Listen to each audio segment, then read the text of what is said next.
പ്രവചിക്കാൻ നിൽക്കേണ്ട, പിടിതരില്ല എന്നത് 2020 ക്രിക്കറ്റിന് മാത്രം ബാധകമായൊരു വിശേഷണമല്ല. താരങ്ങളുടെ കാര്യത്തിലും അത് ബാധകമാണ്, വിശേഷിച്ചും IPLന്റെ കാര്യത്തിൽ. 18ാം പതിപ്പിലും അതിന് മാറ്റമില്ല.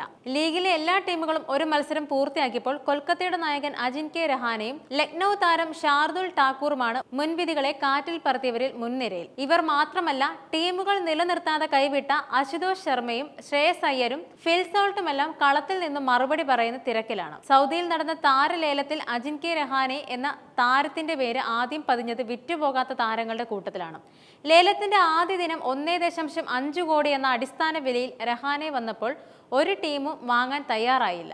ഒടുവിൽ രണ്ടാം ദിനം ലേലം അവസാനിക്കുന്നതിന് തൊട്ടു മുൻപായി ഒരവസരം കൂടി വന്നപ്പോഴാണ് കൊൽക്കത്ത നൈറ്റ് റൈഡേഴ്സ് രഹാനെയും അടിസ്ഥാന വിലയ്ക്ക് വാങ്ങിയത്. പ്ലേയിങ് 11-ൽ എവിടെ ഇടം ലഭിക്കുമെന്നായിരുന്നു അതിന് പിന്നാലെ വന്ന ചോദ്യങ്ങൾ. ഉത്തരം വന്നത് ഈ മാസം ആദ്യം ഈ സീസണിലെ ക്യാപ്റ്റനായി രഹാനെയും കൊൽക്കത്ത പ്രഖ്യാപിച്ചപ്പോഴാണ്. നിലവിലെ ജേതാക്കളുടെ നായകനായി. പിന്നാലെ 36-കാരൻ ബാറ്റ് കൊണ്ട് മറുപടി നൽകി. ആദ്യ മത്സരത്തിൽ ബംഗളൂരുവിനെതിരെ മോശം തുടക്കം നേരിട്ട ടീമിനെ താങ്ങി നിർത്തിയ കിടിലൻ അർദ്ധ സെഞ്ചുറി, 31 പന്തിൽ 4 സിക്സുകളടക്കം 56 റൺസ്. 2022-ൽ 10.75 കോടി എന്ന മോഹവിലയ്ക്ക് വിറ്റുപോയ ഷാർദുൽ ഠാക്കൂർ 2 കോടി അടിസ്ഥാന വിലയുമായാണ് ഇത്തവണ താരലേലത്തിനെത്തിയത്. എന്നാൽ ഇന്ത്യൻ പേസർമാർക്ക് ആവശ്യക്കാരേറെ ഉണ്ടായിട്ടും പന്തും ബാറ്റും ഒരുപോലെ കൈകാര്യം ചെയ്യുന്ന ഷാർദുലിനെ വാങ്ങാൻ താരലേലത്തിൽ ആരുമുണ്ടായില്ല.